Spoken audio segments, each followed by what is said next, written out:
I have a business idea I believe in completely, and I haven't started it. Not because I don't know what to do, because I'm scared of what happens if I actually try. A few months ago, my best friend was trying to find a hire dress for her 21st. We spent 2 hours searching. Most places didn't stock her size. The ones that did, you couldn't try anything on, you just had to guess. I couldn't help her. That moment became Style Hire, the moment I realized I had been thinking entrepreneurially my whole life without ever backing myself enough to act on it. This talk is about why. Before this semester, I thought entrepreneurship was about big personalities and bold moves. Then I read a definition that stopped me. An entrepreneurial mindset is a specific pattern of beliefs, values, and assumptions that orients everything you do toward opportunity, toward what could be, not just what is. No business required, just a way of seeing. We did an exercise in class where we looked at images and described what we saw as a problem. Every time there was a bigger picture underneath. A transport issue was actually a safety issue. A design problem was actually a communication problem. The mindset is the ability to see that second layer. I heard the same thing from an entrepreneur I interviewed at LSKD. She described how they develop bend and flex. A supplier showed her team a maternity fabric that stretches and returns to shape. They didn't just see a fabric, they asked, what else could this do? That question became a multi-wear adjustable tank top. The mindset lived in the question, not the product. In a world where problems are constant and industries are shifting, the ability to see opportunity before others isn't just useful, it's a competitive advantage. The world doesn't slow down while you figure out if you're ready.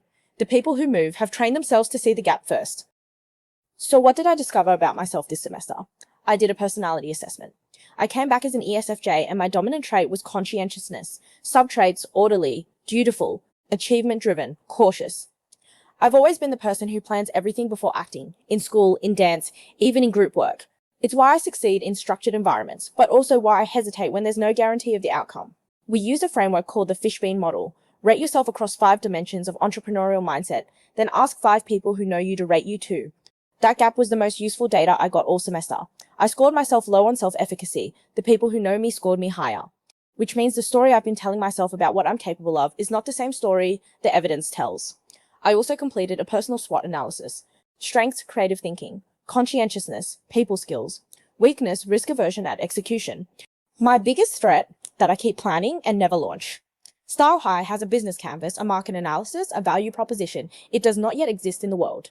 That's thinking becoming a substitute for doing, and I've been living in it. But the unit taught me your entrepreneurial identity isn't fixed. You move through phases, perceiver to action taker. I came in as a perceiver. I am learning to become an action taker. I understand now why the entrepreneur path feels right for me. I get my best ideas in rooms full of people. I thrive with structure and support. The entrepreneur I interviewed described it beautifully. At LSKD, they practice freedom and responsibility. Employees can spend money without approval, as long as it's in the company's best interest. That's the culture where someone like me thrives. Trusted to act, supported to try. Here's what I know I'm good at. Take an idea, interrogate it, build a plan. I did that with Style Hire. The research, the customer profiles, the value proposition. I trust that version of myself completely. Where I don't trust myself yet is the moment of exposure. Putting it out there when it isn't perfect. When someone might say no. But here's what this semester gave me. I dance competitively. A few years ago I had an injury. It changed how my body moved. I still performed.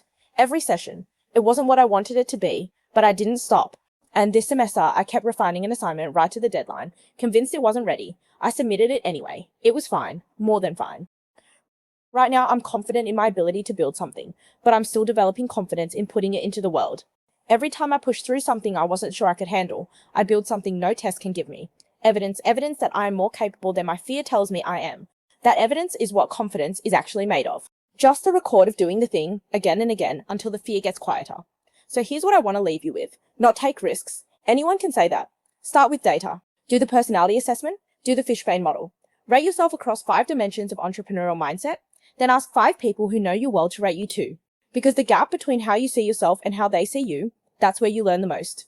Do the personal SWOT. Not for a business, for yourself. Your real strengths, your weaknesses, your honest threats. Because before I understood why I hesitate, I just thought I was bad at being brave.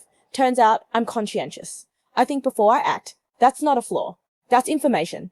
And once you have real information about yourself, you can actually do something with it. Because once you understand why you hesitate or act the way you do, you stop guessing and start making intentional decisions. Your entrepreneurial identity is not fixed. It shifts with every attempt, every conversation. You don't need a business. You don't need to be ready. You just need to be willing to look at a problem and stay open to the possibility that you might be the one to fix it. Start with what you know and back yourself.